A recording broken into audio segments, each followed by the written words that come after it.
যুৱক যুৱতীক কৰ্মসংস্থাপন দিয়া মুখ্যমন্ত্ৰীৰ আত্মনিৰ্ভৰ অসম আঁচনি।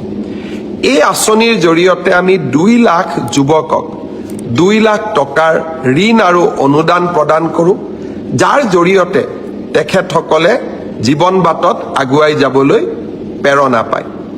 মই অত্যন্ত আনন্দিত যে এই বছৰৰ ৭৫,০০০ যুৱক যুৱতীৰ নিৰ্বাচনৰ প্ৰক্ৰিয়াটো সম্পূৰ্ণ হৈছে। অহা ডিচেম্বৰ মাহত আমি আপোনালোকক মাতি আনি 2 লাখ টকাৰ প্ৰথম কিস্তি 1 লাখ টকা প্ৰদান কৰিম।